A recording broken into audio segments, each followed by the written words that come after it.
Le magazine littéraire Épilogue est une présentation de la Librairie du Quartier. Merci à ce précieux partenaire et à leur équipe de libraires.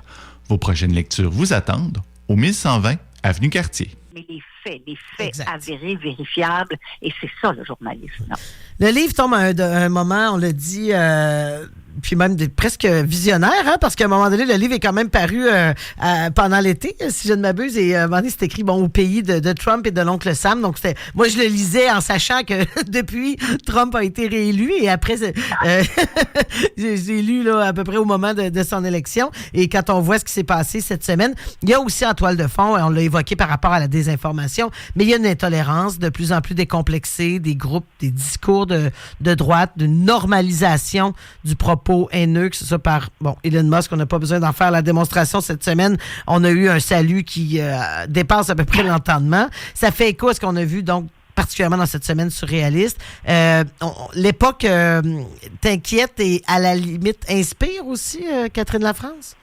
Ah ben oui, parce que l'actualité, je peux pas résister à l'actualité. Puis quand je dis l'actualité, je parle pas nécessairement de l'actualité du jour, mais je parle de ce qui est dans l'air. Le climat, c'est ça. Comme on attrape un rhume. Là. Oui, c'est ça, le climat, effectivement.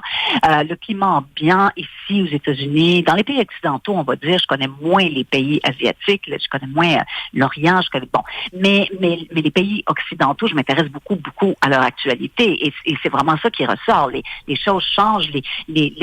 Oui. Il y a une émergence de l'extrême droite, des discours haineux, tout ça. La droite, c'est une chose, l'extrême droite, c'en est une autre. Et il faut pas se tromper, hein. Là, vous faites référence à Elon Musk, Valérie, mais tous ces milliardaires, ils sont archi-milliardaires. C'est les gens les plus riches de la planète. Ces gens-là, c'est pas qu'ils véhiculent des idées parce qu'ils sont convaincus de ces idées-là. Faut pas se berner, faut pas se faire des illusions. Ces gens-là véhiculent ces idées-là parce que ces idées-là les servent. Ça leur permet de s'enrichir encore davantage et d'accroître leur pouvoir. Parce que qu'est-ce qui peut plus accroître leur pouvoir si ce n'est contrôler les foules, contrôler les gens, les priver de droits? C'est que ça. Donc, il faut pas se dire, j'aime ces idées. Il s'agit pas d'idées. Il s'agit, en fait, pour ces gens-là, de façon d'obtenir plus d'argent, plus de pouvoir. Point. Et d'entrer, effectivement, par d'être le cheval de Troie dans l'administration, par la déréglementation, influencer les politiques publiques qui vont ultimement mener à ce que leur produit, qui est celui des réseaux sociaux, finalement, agissent encore là avec de moins en moins de barrières.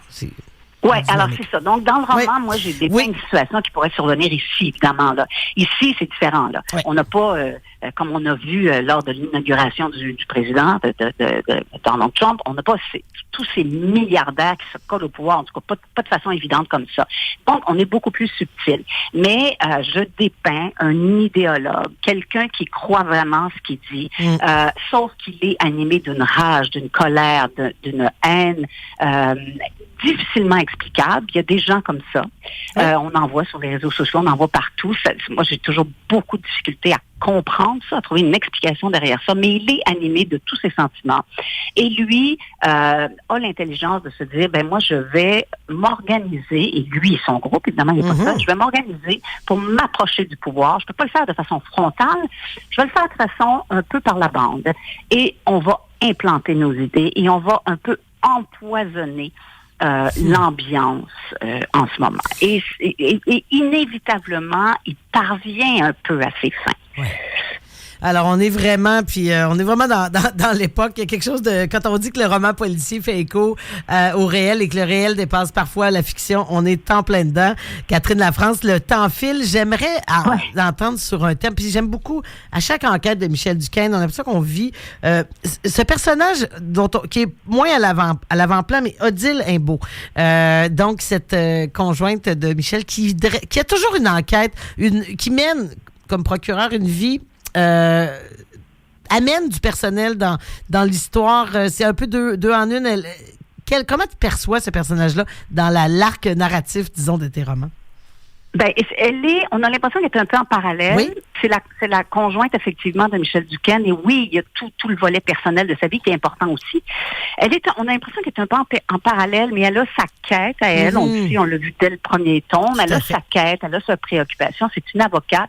Et moi, j'ai trouvé ça intéressant de faire en sorte qu'elle soit avocate parce que parce que là, on est dans un monde très différent du journalisme et elle aura à je dirais, travailler sur toutes sortes de causes qui vont l'amener beaucoup plus loin, qui vont lui poser des problèmes de conscience, qui vont la mettre en conflit avec Michel Duquesne parce que lui est journaliste et lui veut tout révéler et elle est pas du tout dans cette posture-là.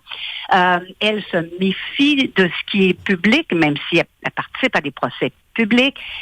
Elle protège beaucoup plus la vie privée que ne le fait un Michel Duquesne, qui est journaliste.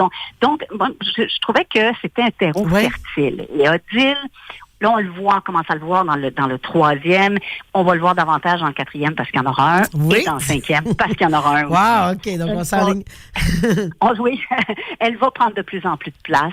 Je trouve ça très intéressant d'explorer ce monde-là, ce milieu-là, que je connais moins, mais j'ai la chance d'avoir dans ma famille quelqu'un qui est avocate et qui m'aide énormément. Ah, formidable. Toutes sortes de questions, de détails, etc. Donc elle est là, pas pour rien. Et c'est pas pour rien que dès le départ, j'ai voulu lui construire une histoire personnelle forte et une quête forte, d'abord parce que c'est un personnage féminin. Pour moi, les personnages féminins, c'est pas des accessoires. Exact. Ils ont leur histoire, ils ont leur vie.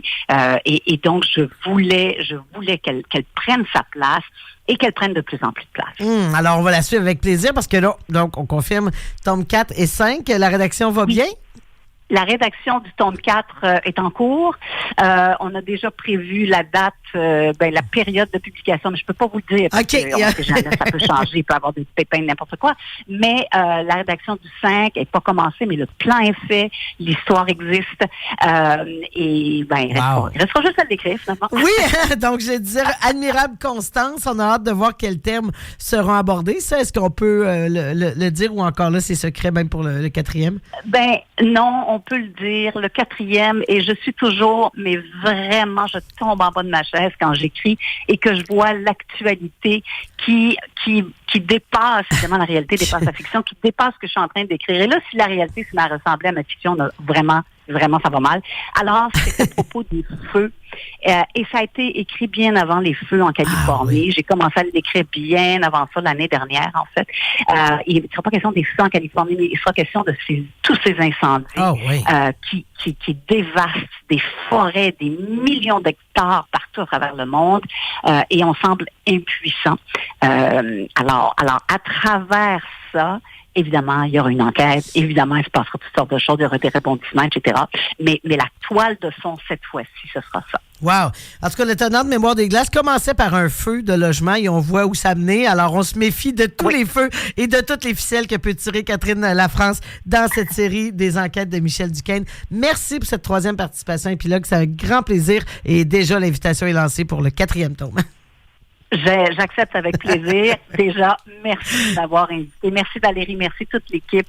À la prochaine. Merci, bonne journée, au plaisir.